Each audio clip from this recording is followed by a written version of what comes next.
एक जंगल में बहुत सुंदर और सीधा साधा सा पेड़ था। एकदम हरा भरा पेड़, और उस पर बहुत अच्छे फल भी आते थे। उस पेड़ को बच्चे बहुत अच्छे लगते थे। उस जंगल के रास्ते से बच्चे स्कूल की तरफ जाते थे और पेड़ रास्ते से स्कूल जाते हुए बच्चों को अक्सर देखा करता था। आओ बच्चों, आओ मेरी शाखाओं पर बैठ जाओ। तुम मेरी शाखाओं पर चढ़कर खेल भी सकते हो। अरे नहीं नहीं, कोई इस पेड़ पर मत चढ़ो, मुझे तो ये भूत लगता है। अगर हम इस पेड़ पर चढ़ गए कहीं ये हमें पकड़ ना ले। नहीं नहीं बच्चों, मुझसे डरो मत, मुझे तो बच्चे बहुत अच्छे लगते हैं। तुम सब स्कूल में पढ़ने जाते हो, क्या तुम मुझे भी पढ़ाओगे? उन बच्चों में एक लड़का मोहन होता है। सारे बच्चे चले जाते हैं, मोहन वहीं रुक जाता है और पेड़ से कहता है, सुनो मेरे प्यारे पेड़, मुझे तुम बहुत अच्छे लगे। क्या मैं तुम्हारी शाखाओं पर चढ़ सकता हूँ और फल खा सकता हूँ? हाँ हाँ, मुझे बहुत खुशी होगी। आओ आओ, तुम मेरी शाखाओं पर झूला झूलो, खेलो, मुझे बहुत अच्छा लगेगा। बस तुम थोड़ा सा गणित सिखा दो। गणित? तुम सीखना चाहते हो? क्यों? क्या करोगे? ये जो मेरी शाखाओं पर फल आते हैं ना, मुझे इन्हें गिनना होता है। अच्छा चलो बोलो, 1 2 3 4।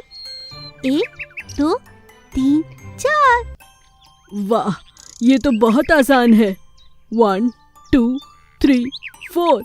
1 2 3 4। बस ऐसे ही करते करते पेड़ और मोहन बहुत अच्छे दोस्त बन जाते हैं। ऐसे ही मोहन बड़ा होता चला गया। एक दिन पेड़ मोहन से कहता है, मोहन, तुमने मुझे गणित बहुत अच्छे से सिखा दिया। अगर मैं तुम्हारे कभी किसी काम आ सकूं तो मुझे बहुत अच्छा लगेगा। एक बार बहुत दिन हो जाते हैं, मोहन पेड़ के पास नहीं आता। पेड़ बहुत उदास हो जाता है और मोहन का इंतजार करने लगता है। अरे मोहन, तुम आ गए, मैं तुम्हारा ही इंतजार कर रहा था। प्यारे पेड़, तुम मेरे दोस्त हो ना? मैं तुम्हारे फल लेकर अपना व्यापार शुरू करना चाहता हूँ। हाँ हाँ मोहन, तुम मेरे दोस्त हो, तुम मेरे फल ले जाओ, अपना व्यापार शुरू करो। मोहन पेड़ के फल लेकर अपने फलों का व्यापार शुरू कर लेता है और बहुत अमीर हो जाता है। फिर एक दिन मोहन पेड़ से मिलने आता है। मेरे प्यारे पेड़, आज मैं तुम्हारी वजह से इतना अमीर हो गया हूँ। मैं यही चाहता हूँ कि तुम हमेशा खुश रहो। उसके बाद मोहन कई सालों तक पेड़ से मिलने नहीं आता। जब वो आता है तो देखता है कि पेड़ की शाखाएं किसी ने काट दी हैं। पेड़ की सिर्फ जड़ बची है। देखो मोहन, देखो, इंसान कितना मतलबी है। जो लोग राह चलते मेरी तरफ कभी देखते भी नहीं थे, आज वो अपने मतलब के लिए मेरी शाखाएं काट कर ले चुके हैं। अब तो मेरे फल भी नहीं आते। मेरे प्यारे पेड़, तुम कल भी मेरे दोस्त थे और आज भी मेरे दोस्त हो। मैं यूं ही तुम्हें हमेशा मिलने आऊँगा। मुझे माफ कर दो। साइकिल पर अंडे बेचने वाला व्यापारी। गांव में मोहनदास नाम का एक व्यापारी अंडे बेचने के लिए आया करता था। उसके पास एक पुरानी टूटी फूटी साइकिल थी। जैसे तैसे वो साइकिल के पीछे अंडों को बांध देता और उसे गांव-गांव जाकर बेचने लगता। उसी गांव में किशोरी नाम की एक बहुत ही होशियार बच्ची रहती थी, जो पढ़ने में हमेशा नंबर 1 थी। हर कोई उसकी तारीफ करता था। उसके हाथ के बनाए हुए चित्र बड़ी बड़ी प्रदर्शनियों में जाते थे। पढ़ाई में वो हमेशा अव्वल थी। अरे क्या खिलाती हो अपनी किशोरी को राधा, हर जगह इसी की मशहूरी रहती है। बहुत ही अच्छी, बहुत ही होशियार लड़की है तुम्हारी। शुक्रिया बहन। एक दिन मोहनदास अंडे बेचने के लिए किशोरी के गांव में आता है। किशोरी आंगन में खेल रही थी। अचानक से उसका ध्यान नहीं जाता और दोनों टकरा जाते हैं। साइकिल से टक्कर होने के कारण किशोरी दूर जाकर गिरती है और उधर साइकिल से सारे अंडे भी नीचे गिर के टूट जाते हैं। अरे बिटिया, तुम्हें लगी तो नहीं? और गलती से धूप बहुत है, गर्मी के कारण जरा देखा नहीं। अरे, मेरे तो सारे अंडे टूट गए, बहुत नुकसान हो गया। कोई बात नहीं। अरे बिटिया, तुम्हें चोट तो नहीं आई ना? किशोरी चुप हो जाती है। वो बहुत ध्यान से देखती है कि मोहनदास के सारे अंडे टूट गए हैं। उसका बहुत नुकसान हो गया है। फिर भी वो इंसान सिर्फ किशोरी की चिंता कर रहा है। अंकल, मुझे चोट नहीं आई है, गलती भी मेरी ही थी। मैं खेलते खेलते पड़ रही थी, जो गलत है। मेरे कारण आपके सारे अंडे टूट गए। आपका बहुत नुकसान हो गया ना। अरे कोई बात नहीं बिटिया, ये तो सब चलता रहता है। मेरी तो किस्मत ही बेकार है। चलो तुम्हें तुम्हारे घर छोड़ दूं? नहीं भैया, कोई बात नहीं, मगर कल आप आओगे ना हमारे गांव दोबारा से अंडे बेचने? अरे नहीं बिटिया, तुम्हारे गांव में कोई अंडे नहीं खरीदता। मेरे अंडे ऐसे ही बेकार जाते हैं। कल आप जरूर आना, आपके सारे अंडे बिक जाएंगे, मैं वादा करती हूँ। अच्छा ठीक है, कल भी आ जाऊंगा। अगले दिन मोहनलाल खूब सारे अंडे लेकर गांव में आता है और उसके सभी अंडे जल्द से जल्द बिक जाते हैं। आधे घंटे में मोहनदास के पास बहुत अच्छी रकम आ जाती है। पेड़ के नीचे किताब से कुछ पढ़ रही किशोरी को देखकर मोहनदास उससे पूछता है, अरे बिटिया, तुम्हारे मुंह पर तो सरस्वती बैठी थी कल, आज तो मेरे सारे अंडे बिक गए। मोहनदास चाचा, मैंने सबको बता दिया। मेरे तेज दिमाग का राज है आपके अंडे, जो मैं रोज खाती हूँ। बस अब तो आपके रोज अंडे बिक जाएंगे। आप आया करोगे ना?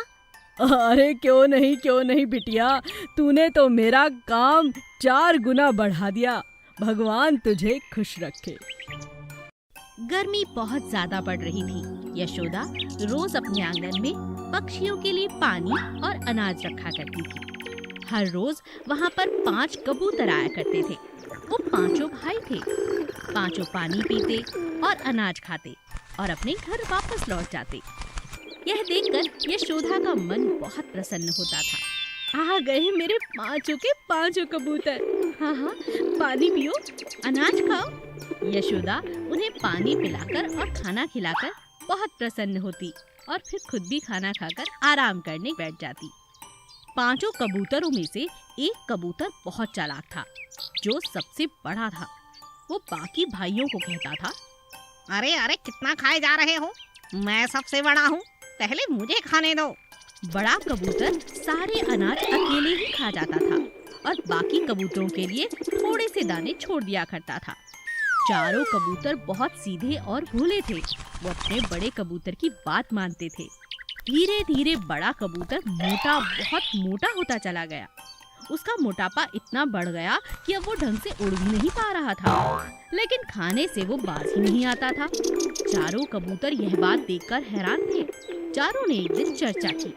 बड़े भैया इतने मोटे होते जा रहे हैं, 4 दाने देते हैं खाने के लिए।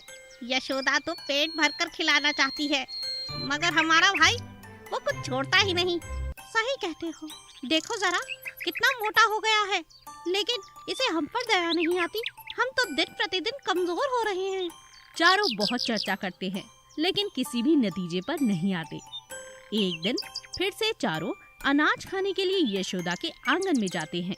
तभी यशोदा की नजर बड़े मोटे कबूतर पर जाती है।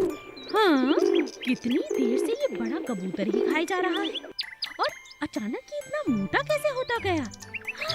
और बाकी के चारों इतने कमजोर? जरूर दाल में कुछ काला है।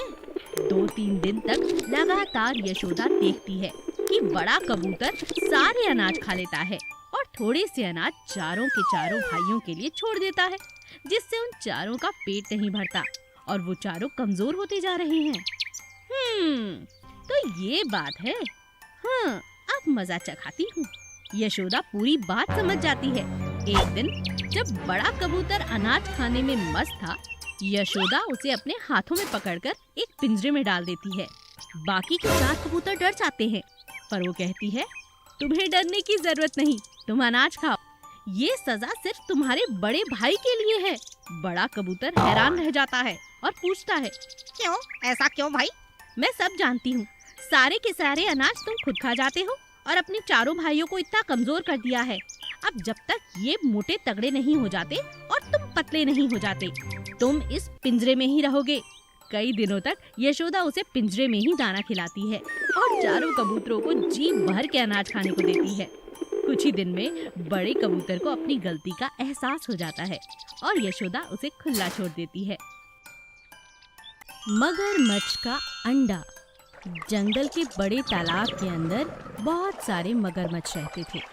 उनमें एक मादा मगरमच्छ थी जिसने अपने अंडे पास के पेड़ के अंदर छुपा कर रखे हुए थे। एक दिन एक शिकारी की नजर उन अंडों पर पड़ जाती है। अरे, ये तो मगरमच्छ के अंडे हैं। अगर इन्हें मैं शहर ले जाऊं तो बहुत अच्छे पैसे मिलेंगे। कई लोग मगरमच्छ के अंडे देखना चाहते हैं। किसी ऐसी जगह ले जाऊंगा जहां पर लोग इसका अच्छा दाम दे सकें। शिकारी जोर जोर से खुद से ही बातें कर रहा था और उसकी ये बात मगरमच्छ सुन लेती है। अरे, ये मेरे अंडों को लेकर जा रहा है। अब मैं किससे मदद मांगूं? मगरमच्छ छटपटाने लगती है और वो धीरे धीरे पानी से बाहर आने लगती है ताकि वो अंडों को बचा सके। लेकिन उससे पहले ही शिकारी बड़ी तेजी से अंडों को उठाकर भागने लगता है। तभी पेड़ के ऊपर बैठा बंदर मगरमच्छ से कहता है, अरे अरे, तुम बाहर कैसे आ गए और इतनी परेशानी में लग रही हो? बात क्या है मुझे बताओ। वो मेरे अंडों को ले गया। मैं इतनी तेज नहीं दौड़ सकती हूँ बंदर भाई। जाओ मेरे अंडों को बचाओ। क्या कहा? मेरे होते हुए तुम्हारे अंडे कोई और ले गया? मैं तो हर रोज निगरानी करता हूँ, बस अभी आंख लग गई थी। तुम फिक्र मत करो, पानी में जाओ। तुम्हारा इस तरह बाहर रहना ठीक नहीं। परेशान होने की जरा भी जरूरत नहीं। मैं अभी जाता हूँ और लेकर आता हूँ तुम्हारे अंडे। बस बातें मत करो, जल्दी जाओ। हाँ, जाता हूँ। बंदर झटपट एक पेड़ से दूसरे पेड़ की तरफ छलांग लगाता है और सीधा शिकारी की जीभ में जाकर बैठ जाता है। जैसे ही शिकारी उसमें अंडे रखता है, धीरे धीरे बंदर सभी अंडे बाहर निकाल लेता है। शिकारी शहर की तरफ चला जाता है और बंदर अंडे लेकर मगरमच्छ के पास आ जाता है। ये लो दोस्त, कहा था ना तुम्हारे अंडे वापस लेकर आऊंगा। अब मजे से रहो। अब तो कुछ ही दिनों की बात है। अंडे बिल्कुल सुरक्षित हैं। बिल्कुल ध्यान से रखूंगा। अपना ख्याल रखो तुम। अंडों की चिंता तो छोड़ दो। अभी दोनों बात ही कर रहे थे कि अंडों से चटकने की आवाज आती है। मेरे बच्चे बाहर आ रहे हैं। बंदर, जल्दी से नीचे रखो अंडों को। बंदर अंडे नीचे रखता है और दोनों अंडों से मगरमच्छ के बच्चे बाहर आ जाते हैं। सभी अब बहुत खुश थे। बंदर भाई, तुमने मेरी बहुत मदद की। तुम्हारा बहुत बहुत शुक्रिया। अरे, शुक्रिया की क्या बात है। देखो, मैं मामा बन गया। बंदर मामा।